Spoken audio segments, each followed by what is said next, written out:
இன்றைக்கி நம்ம உளுந்தங்களி எப்படி செய்யலான்னு பார்க்கலாம். இது ரொம்ப ஈஸியாக செஞ்சிடலாம். இது செய்கிறதுக்கு தேவையான பொருட்கள் என்னென்னு நம்ம பார்ப்போம்.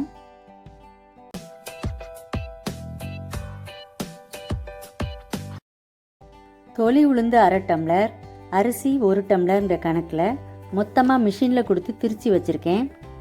அந்த மாவுலேருந்து 1 டம்ளர் எடுத்திருக்கேன்.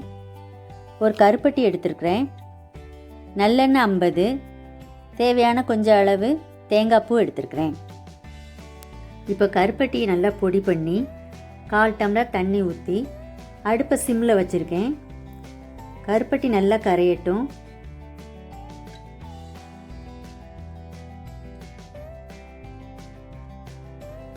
இப்போ கருப்பட்டி பாகு நல்லா ரெடி ஆயிட்டு, இப்போ மாவை கரைச்சிடலாம். மாவை கட்டி விழாமல் நல்லா கரைக்கணும்.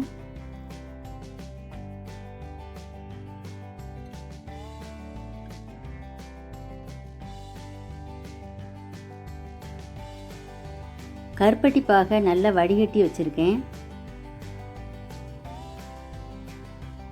ஏன்னா அதில் தூசி இருக்கும்.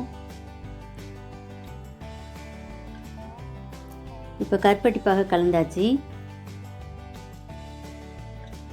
தேவைன்னா இன்னும் கொஞ்சம் தண்ணி சேர்த்துக்கலாம்.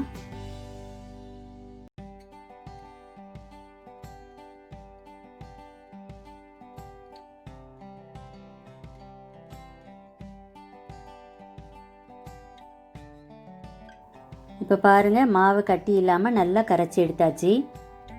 இப்போ நம்ம ஸ்டவ்வை ஆன் பண்ணி சிம்மில் வச்சுக்கலாம். நம்ம கலந்து வச்சுருக்க மாவை இதில் சேர்த்துக்கலாம். இதை இப்போ விடாமல் கிண்டிக்கிட்டே இருக்கணும். உளுந்தங்களி நம்முடைய பாரம்பரிய உணவு. இது ரொம்ப சத்தானது.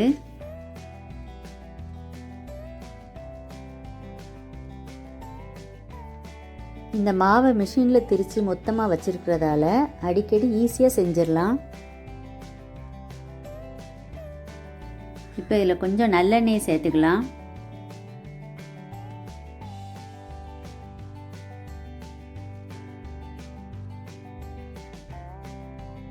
இதில் கருப்பு உளுந்து, கருப்பட்டி, நல்லெண்ணெய் சேர்த்துருக்கிறதால இது முதுகெலும்புக்கு ரொம்ப ஸ்ட்ரென்த் கொடுக்கும்.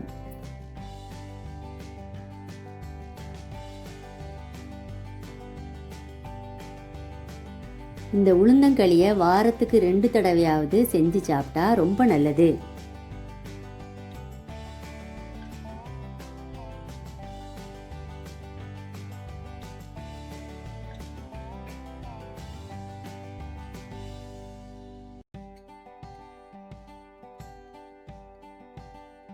இப்போ நம்ம எடுத்து வச்சிருக்க தேங்காய் பூவை இதில் சேர்த்துக்கலாம்.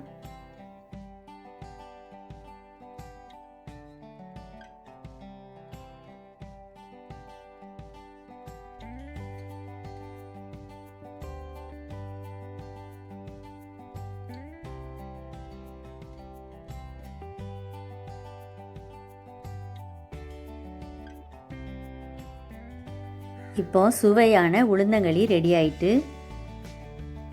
இப்போ ஸ்டவ்வை ஆஃப் பண்ணிடலாம்.